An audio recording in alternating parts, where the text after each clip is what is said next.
नमस्कार दोस्तों, स्वागत है आप सभी का नितेश तिवारी ई लर्निंग में।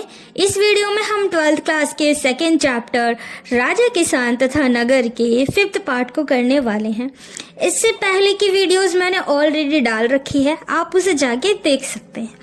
तो इस वीडियो में हम खास करके दक्षिण भारत के बारे में पढ़ने वाले हैं, क्योंकि इससे पहले हमने उत्तरी भारत का अध्ययन किया कि उत्तरी भारत में जो था शासन किस प्रकार से चलता था, किस प्रकार से ग्राम थे, किसानी किस तरीके से किया जाता था।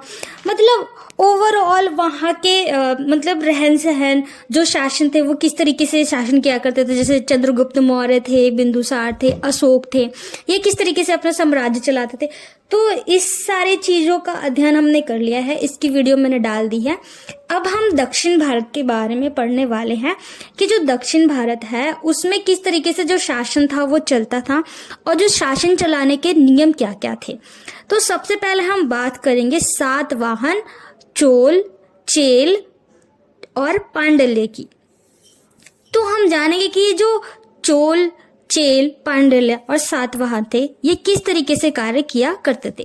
तो जो भारत के राजा होते थे तथा सरदार होते थे, भारत के दक्षिण भारत में कुछ जैसे कि सरदारियों का उदय होता है, जिन्हें तलिकम भी कहा जाता था। जैसे कि तमिलनाडु, आंध्र प्रदेश, केरला, अधिकतम क्षेत्रों में चोल, चेल और पांडल्य जैसी सरदारियां अस्तित्व में आती हैं।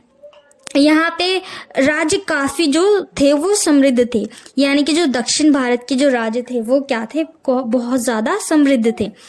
इसके बाद हम बात करते हैं कि जो सरदार थी तथा सरदारियाँ थी ये क्या थी, मतलब इसमें कुछ डिफरेंट था या एक ही थी। तो बात करें सरदार, एक जो सरदार था वो शक्तिशाली व्यक्ति हुआ करता था। सरदार का जो पद था वंशानुगत होता था, वंशानुगत भी हो सकता था और नहीं भी, यानी कि हम अधिकतर देखते हैं कि जो सरदार का बेटा होता है वही सरदार बनता है। तो लाइक दैट कि जो सरदार का बेटा होगा वही सरदार होगा, वंशानुगत नहीं तो उनकी क्या बोलते हैं योग्यता के अनुसार भी क्या सरदार बनाया जा सकता था। जो उनके परिवार के सदस्य हुआ करते थे ना सरदार के, वो उनका क्या करते थे, समर्थन किया करते थे। तो ये तो हो गया आपका सरदार और सरदारी। इसके बाद हम बात करें कि जो सरदार थे उनका कार्य क्या था, यानी कि जो सरदार थे वो किस प्रकार के कार्य किया करते थे। तो नंबर 1 बात करें तो अनुष्ठान कार्य, अनुष्ठान का संचालन, यानी एक तरीके से जो अनुष्ठान होते हैं, यज्ञ होता है, उनका संचालन करना, देखना कि वो सही से चल रहा है कि नहीं चल रहा है। युद्ध का नेतृत्व करना, सबसे इम्पोर्टेंट काम था उनका युद्ध का नेतृत्व करना है, क्योंकि जब तक युद्ध में कोई व्यक्ति नेतृत्व नहीं करेगा वो युद्ध चल ही नहीं पाएगा। नेतृत्व is a very important part of war. Next हम बात करें कि लड़ाई झगड़ा विवाद को सुलझाना, यानी कि कहीं पे भी लड़ाई हो रहा है, झगड़ा हो रहा है, आपस में लोग विवाद कर रहे हैं, तो जो सरदार होते थे क्या करते थे, उनको जाके सॉल्व किया करते थे, यानी उन्हें रोकते थे कि आप ऐसा ना करें, इस तरीके से मतलब सॉल्व करना किसी भी चीज को, ओवरऑल प्रॉब्लम सॉल्विंग का काम भी ये किया करते थे। नेक्स्ट हम बात करें जो सरदार थे अपने अधीन लोगों को क्या करते थे, भेंट दिया करते थे। भेंट हम देखते हैं कि प्राचीन काल में यानी जो पुराना समय था उसमें भेंट का चलन बहुत अधिक था। जो राजा हुआ करते थे, अमीर सरदार हुआ करते थे, वो क्या अपने से अधीन लोग यानी जो थोड़े गरीब लोग होते थे उनको क्या करते थे, भेंट दिया करते थे।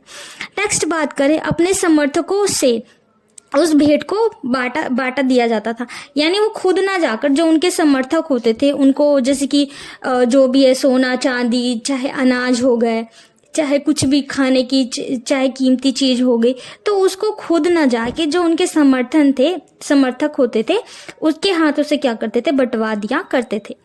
सरदारी में कोई स्थायी सेना या अधिकारी नहीं होता था, ये इंपॉर्टेंट पार्ट है कि इसमें कोई स्थायी सेना या अधिकारी नहीं होता था, यानी कि सभी क्या करते थे, मिलजुल के कार्य किया करते थे। तो ये तो बात हो गई हमारी सरदार तथा सरदारी की, वो किस तरीके से कार्य करते थे, उनका कार्य किस प्रकार से होता था। नेक्स्ट टॉपिक है दैविक राजा। यानी जो दैविक राजा है वो क्या है, यानी कि एक तरीके से नाम से ही ऐसा लग रहा है कि देवताओं का राजा से मिलना, यानी जुड़ाव, एक तरीके से जुड़ाव दिखा रहा है दैविक राजा। तो जो राजा होते थे वो क्या करते थे, अपनी उच्च स्थिति प्राप्ति के लिए, यानी अपने आप को सर्वोपरि यानी प्रथम स्थान पे दिखाने के लिए क्या करते थे, देवताओं को माध्यम से जुड़ना बताते थे। यानी वो बताते थे कि हम देवताओं से क्या करते हैं, जुड़े हुए हैं। इसके साक्ष्य हमें मिलते हैं कुषाण राजाओं से। जैसे कि जो कुषाण राजा थे उन्होंने मध्य एशिया से लेकर पश्चिम भारत तक शासन किया था। जो कुषाण राजा थे उन्होंने क्या किया था, मध्य एशिया से लेकर पश्चिमी उत्तर तक शासन किया था। इन शासकों ने मंदिर में अपनी विशाल मूर्तियां भी लगाई थी, यानी कि उन्होंने अपनी क्या शासन तो किया था और मंदिरों में अपनी विशाल मूर्तियां लगाई थी। शायद वह स्वयं को दिखाना चाहते थे कि भाई हम देवता है, यानी देवतुल्य हैं, यानी कि देव के पुत्र हैं, एक तरीके से वो बताते थे। तो जो कुषाण राजा है अपने नाम के आगे क्या देवपुत्र की उपाधि भी लगाते थे, यानी कि हम देवपुत्र हैं।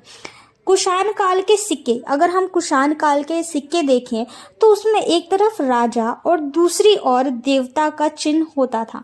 यानी ये उस बात की साक्ष्य देता है कि जो राजा होते थे अपने आप को देवतुल्य बताते थे, देवता का पुत्र बताते थे और अपने आप को बताते थे कि हम भाई देवताओं से जुड़े हुए हैं।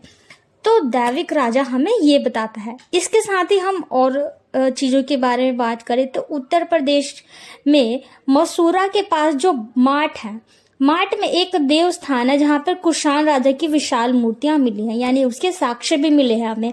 अफगानिस्तान के एक देव स्थान पर क्या ऐसे बहुत सी मूर्तियां भी मिली हैं, यानी कि ऐसे बहुत सारे जो साक्ष्य हमें बताते हैं कि जो कुषाण राजा थे वो अपने आप को देवतुल्य बताते थे, देवता के पुत्र बताते थे। इसी कारण उन्होंने क्या किया था, जो सिक्के थे, सिक्के पे एक तरफ खुद की तस्वीर और दूसरी ओर देवताओं की तस्वीर को भी क्या किया था, चिन्हित करवाया था। तो ये था हमारा दैविक राजा के बारे में। अपने नेक्स्ट टॉपिक की बात करें तो जो हमारा नेक्स्ट टॉपिक है गुप्त साम्राज्य। जो मौर्य साम्राज्य के बाद में, यानी जो मौर्य काल था, मौर्य काल के बाद में गुप्त काल को सबसे महत्वपूर्ण माना जाता है। मौर्य काल के बाद में गुप्त काल को भारत का स्वर्णिम युग कहा जाता है।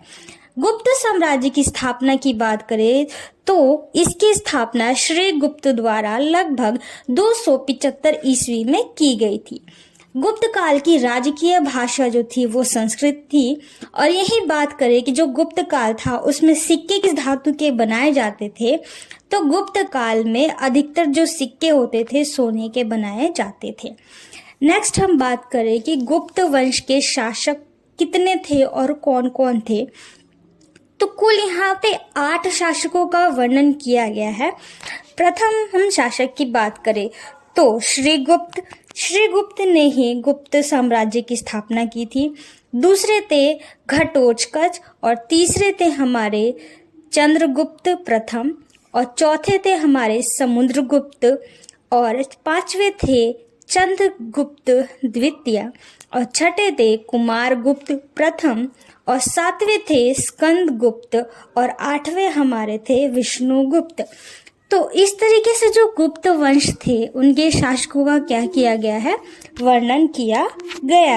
अब हम बात करते हैं कि गुप्त साम्राज्य के इतिहास के बारे में हमें जानकारी किस तरीके से प्राप्त होती है, यानी क्या क्या ऐसे स्रोत थे जिसके माध्यम से हम गुप्त साम्राज्य के बारे में जानकारी का पता लगाते थे।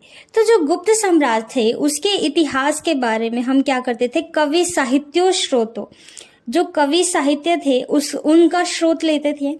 दूसरा हम बात करें सिक्कों तथा अभिलेखों की सहायता से भी जानकारी प्राप्त कर लिया गया था। यानी जितने भी जो इतिहासकार थे वो गुप्त साम्राज्य के बारे में जानकारी एकत्रित करने के लिए जितने भी कवि साहित्य स्रोत थे, सिक्के थे, अभिलेख थे, इसकी सहायता क्या करते थे, लिया करते थे। वही बात करें जो गुप्त साम्राज्य में जो राजकवि हुआ करते थे उनके द्वारा अपने राजा की प्रशंसा में लिखी गई प्रशस्तियां भी एक ऐतिहासिक स्रोत है। उदाहरण के लिए बात करें जो प्रयाग प्रशस्ति है, इसकी रचना समुद्रगुप्त के राजकवि हरिसेन द्वारा की गई थी। इसकी रचना हरिसेन ने संस्कृत भाषा में की थी। इससे हमें ये पता चलता है कि जो राजकवि हुआ करते थे वो क्या करते थे, अपने राजा के बारे में गुणगान किया करते थे कविताओं के माध्यम से। और अक्सर आपके एग्जाम में ये पूछ लिया जाता है कि समुद्रगुप्त के राजकवि कौन थे।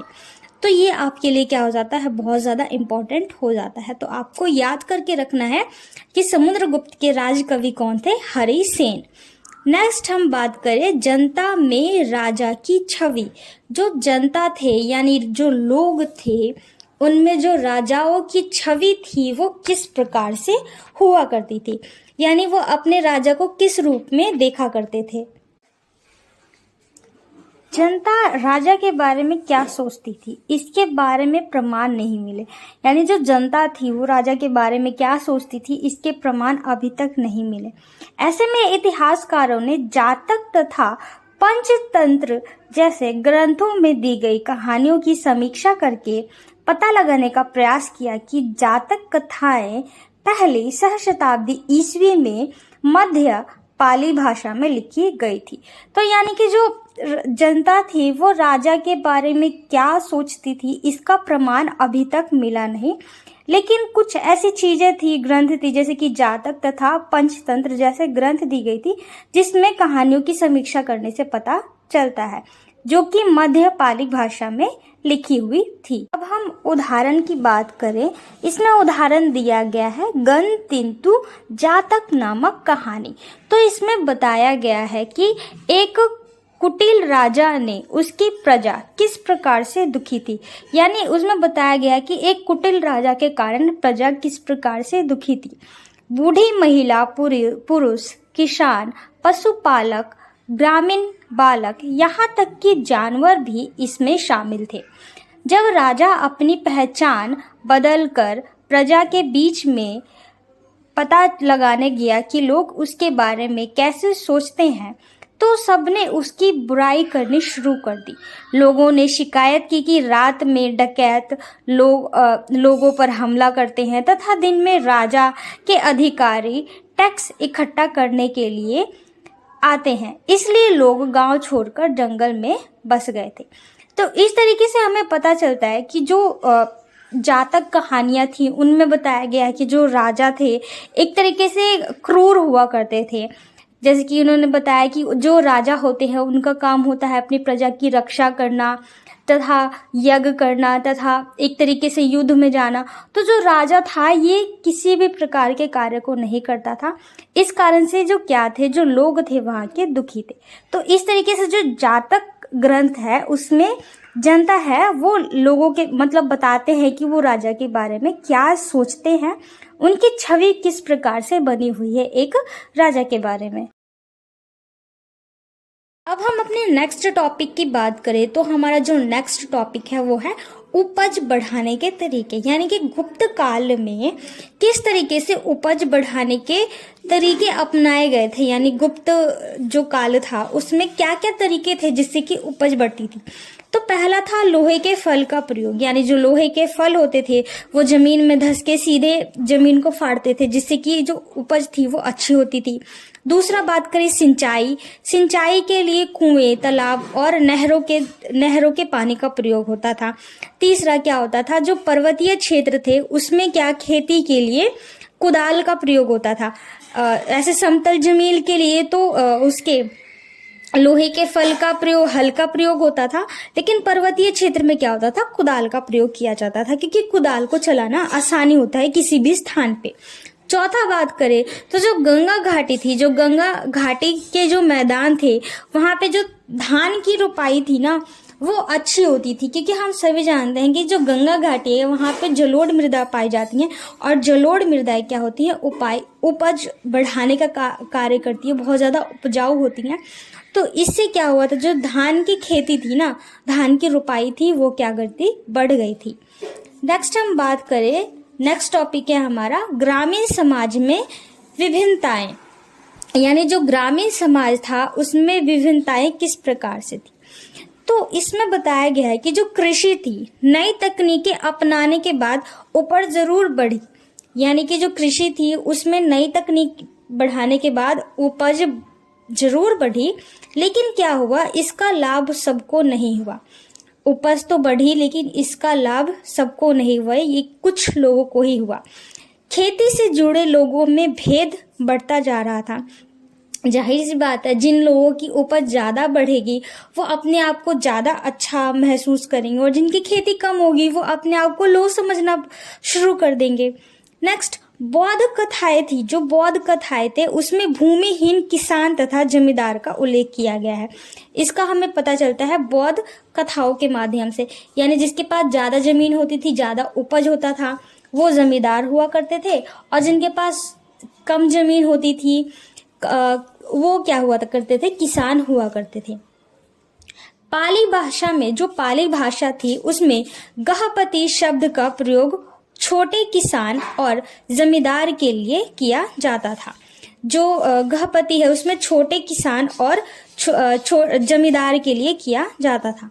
जो बड़े बड़े जमींदार और गांव के प्रधान शक्तिशाली थे, जो कि किसानों पर अपना नियंत्रण रखते थे। यानी जो बड़े बड़े किसान थे वो जो गांव के प्रधान हुआ करते थे, जो शक्तिशाली हुआ करते थे, वो क्या करते थे, किसानों पर अपना नियंत्रण रखा करते थे। जो गांव के प्रधान का जो पद था वो वंशानुगत होता था। जो प्रधानता होती थी वो वंशानुगत होती थी, यानी कि अगर उसका बाप प्रधान था तो उसका बेटा भी प्रधान होगा और उसके बेटे का बेटा भी प्रधान होगा, यानी वंशानुगत था। नेक्स्ट बात करें, जो प्रारंभिक तमिल संगम साहित्य में भी इसका उल्लेख किया गया है। जो प्रारंभिक तमिल संगम साहित्य है उसमें भी इस बात का जिक्र किया गया है। गांव में रहने वाले विभिन्न वर्गों में लोगों का उल्लेख है।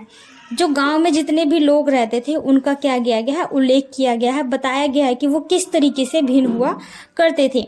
जैसे कि बेल्लार या बड़े जमींदार। बेल्लार को कृषि व्यवसाय कहा जाता था, और हलवा या अलवर दास को कहा जाता था। तो इस तरीके से ये सारी चीज़ें बताई गई हैं। जो ग्रामीण समाज था उसमें विभिन्नताएं किस तरीके से दर्शाई गई हैं।